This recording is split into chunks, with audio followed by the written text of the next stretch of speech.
everybody, welcome back to another episode of Much Ado About Board Games. I'm Melanie, a librarian at the Lone Star College Sci-Fair Library. Today, I'm going to talk to you about one of my favorite games for kids and for adults, Bugs in the Kitchen. So, Bugs in the Kitchen is published by Ravensburger Games. It's for ages 6 and up, plays 2 to 4 players, and it was designed by Peter-Paul Joopen. So let's take a look and see what's inside the box. So of course we have our directions. We have some bug tokens. These are some shields that you'll use if you're not playing with 4 players. We have 1 die. And then the star of the show is a nano hex bug. So this is a bug, they were pretty popular a few years ago. I don't know if they still are, but it's a little bug. So this is the bug that's in our kitchen. It has an on-off switch, and we've had our game for several years, and the original battery is still going strong. It does come with an extra battery as well. And then we have our game board. So you'll notice that on our game board, we have these knives, spoons, and forks, and they all twist and rotate. And at the ends of the boards, we have 2 different traps, is what they call them. So the object of the game is to get the bug into your trap. And you do that by turning these knives and forks. The bug will go on a little path, hopefully into your trap. That's one way to play the game, and each time you get the bug into your trap, you will get 1 bug token. The first player to get 5 bug tokens is the winner. Another variant you can play is the opposite. You don't want the bug in your trap, so if the bug gets into your trap and you get a coin, the first person to 5 coins loses. So that's another variation. And as I go through and explain, I'll talk to you about some other ways that you can play to get kids who are younger than 6 years old into this game and to make it something that they can enjoy as well. So when you purchase this game, it does not come set up like this. So there are directions on how to set up the board, and once you do that, it's set up all the time. So you'll put the base down, and then you have to snap in these little knives and forks. It's super easy. They show you the grid of exactly what goes in what order. And once you do that, the game is set and ready to play. So in the directions, they show you 4 different patterns that you can use to start the game.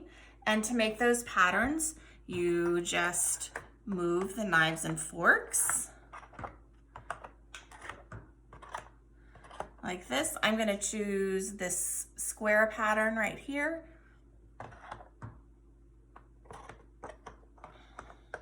This is also great for kids. You can have them start and figure out how to do the pattern.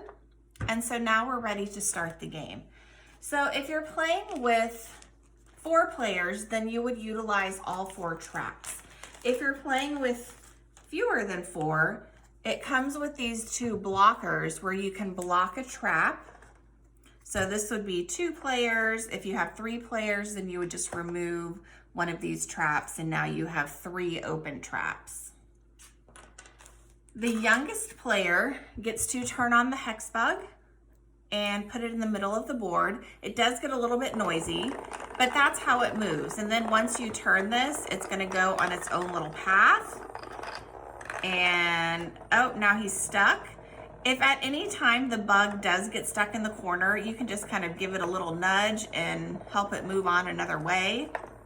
He really wants to get in that trap. Oh, maybe and if he turns over, just ride him back up. So now he's in my trap, and I would get 1 bug coin, and then you turn it off, reset your board, and you start over, and that's how the game is played. So I know you're thinking, well, how exactly do you decide what you're going to turn? So it does come with 1 die. It has one of each of the utensils, knives, forks, and spoons, and then it has 3 question marks, and those question marks are wild, so you can choose to do whichever one you want.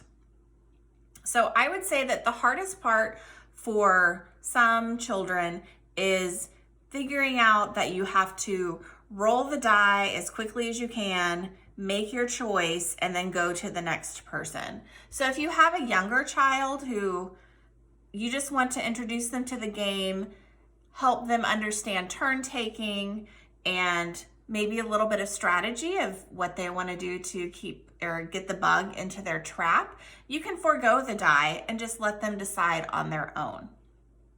So once you roll the die, I got a question mark. I can choose any of the ones that I want. So those are the basics. So I'll just show you kind of what it looks like as the bug moves around. And I can roll. I'm just gonna roll in this corner. I got a question mark, so I'm gonna go for this spoon.